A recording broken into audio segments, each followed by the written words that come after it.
The doors close.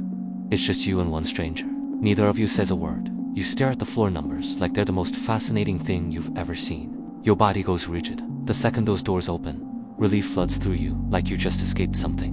Nothing happened. So why did 30 seconds in a small metal box feel like a low-grade emergency? Here's the strange part.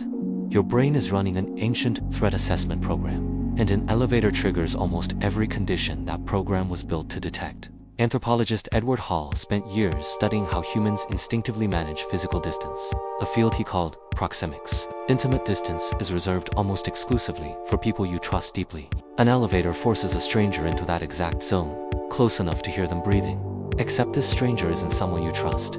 Now add the second ingredient. You can't leave.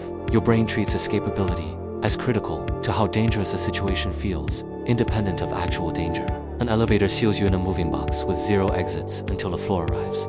Your brain flags no exit available as a risk multiplier, the same way it would in a genuinely dangerous enclosed space. Then there's the third ingredient. You have to stand next to this stranger without acknowledging them. Sociologist Irving Goffman called this civil inattention, the subtle agreement that lets strangers coexist by deliberately not making eye contact and staring at something neutral, like floor numbers, counting upward.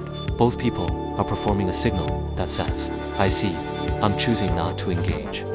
Performing that signal takes constant, low-level effort. In a space you can't leave, at a distance reserved for people you trust. 3 threat triggers, stacked directly on top of each other. Your amygdala doesn't wait for evidence of danger.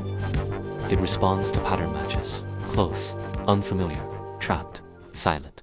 Once a third person enters, something measurable shifts. Researchers studying personal space have observed people in small, enclosed spaces, unconsciously rearranging into the most stable configuration the space allows, almost like magnets repelling into position. This is spatial negotiation happening entirely without conversation. 2 strangers often end up in diagonal corners. Add a third person, and the group settles into a rough triangle, each person claiming the maximum space the box allows, an unconscious version of the same threat management your ancestors would have used in any confined space shared with outsiders. Even facing the doors carries meaning. Turning your back to the exit goes against instincts your body carried long before elevators existed. Studies measuring stress hormones in crowded, confined public spaces have found cortisol levels can rise measurably around unfamiliar people at close range. Your body is undergoing a real, if mild, stress response.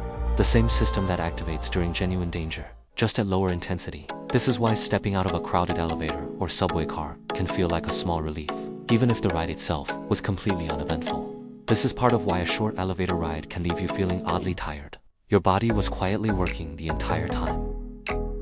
Modern design has responded to this instinct. Mirrors reduce perceived crowding by giving your brain something else to focus on. Elevator music fills tense silence with a pattern your brain finds easier to tolerate than dead air between strangers.